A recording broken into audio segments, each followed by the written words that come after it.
കഴിഞ്ഞ മാസം royal Challengers Bengaluru ടീമിന്റെ IPL കിരീട നേട്ടം ആഘോഷിക്കുന്നതിനിടെയുണ്ടായ ദുരന്തം ക്രിക്കറ്റ് ആരാധകർക്കിടയിൽ വലിയ നടുക്കം സൃഷ്ടിച്ചിരുന്നു. ബംഗളൂരു ചിന്നസ്വാമി സ്റ്റേഡിയത്തിന് സമീപമുണ്ടായ തിക്കിലും തിരക്കിലും അകപ്പെട്ട് 11 പേരാണ് ശ്വാസം മുട്ടി മരിച്ചത്. അന്നത്തെ ദുരന്തത്തിൽ 13 വയസ്സുള്ള ദിവ്യാൻഷി എന്ന 9ാം ക്ലാസ്സുകാരിക്കും ജീവൻ നഷ്ടമായത് നാടിന്റെ വേദനയായി മാറിയിരുന്നു. അന്നത്തെ ദുരന്തത്തിൽ ജീവൻ നഷ്ടപ്പെട്ട ഏറ്റവും പ്രായം കുറഞ്ഞയാളായിരുന്നു ദിവ്യാൻഷി.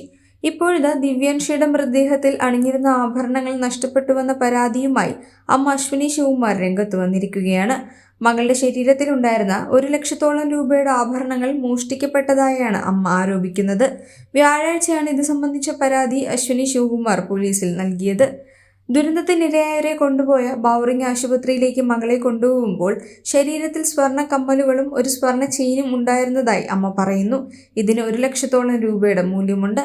മകളുടെ മൃതദേഹം ആശുപത്രി ജീവനക്കാർ കുടുംബത്തിന് കൈമാറുമ്പോൾ ഈ ആഭരണങ്ങൾ കാണാതായി എന്ന് അമ്മ പരാതിയിൽ പറയുന്നു.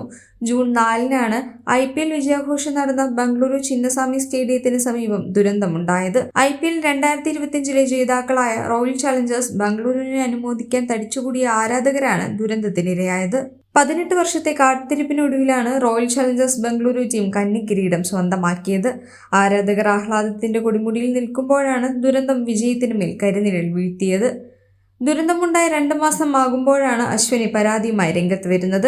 പോലീസിന് നൽകിയ പരാതിയിൽ പറയുന്നത് ഇപ്രകാരമാണ്: അന്നത്തെ വിഷമഘട്ടത്തിൽ നഷ്ടപ്പെട്ട ആഭരണങ്ങൾ ആദ്യം കുടുംബം ശ്രദ്ധിച്ചിരുന്നില്ല.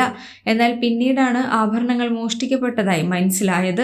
മോർച്ചറിയിൽ വെച്ച് 1 ലക്ഷം രൂപയുടെ ആഭരണങ്ങൾ മോഷ്ടിക്കപ്പെട്ടുവെന്നാണ് അശ്വിനി ഉയർത്തുന്ന ആരോപണം. തന്റെ മകൾ അവസാന നിമിഷം അണിഞ്ഞിരുന്ന ആഭരണങ്ങൾക്ക് ഏറെ വൈകാരിക മൂല്യമുണ്ടെന്നും അശ്വിനി പറയുന്നു. വിഷയത്തിൽ അന്വേഷണം അവർ ആവശ്യപ്പെട്ടിട്ടുണ്ട്. ദുരന്തത്തിനിരയായവരുടെ കുടുംബങ്ങൾ 10 ലക്ഷം രൂപ വീതം സാമ്പത്തിക സഹായം നൽകുമെന്ന് റോയൽ ചലഞ്ചേഴ്സ് ബംഗളൂരു ടീം പ്രഖ്യാപിച്ചിരുന്നു. ഇതുകൂടാതെ കർണാടക സർക്കാരും 10 ലക്ഷം രൂപ സഹായം പ്രഖ്യാപിച്ചു. സർക്കാരിന്റെ വീഴ്ച മൂലമാണ് അപകടമുണ്ടായതെന്ന വിമർശനവും വിവിധ കോണുകളിൽ നിന്ന് ഉയർന്നിരുന്നു.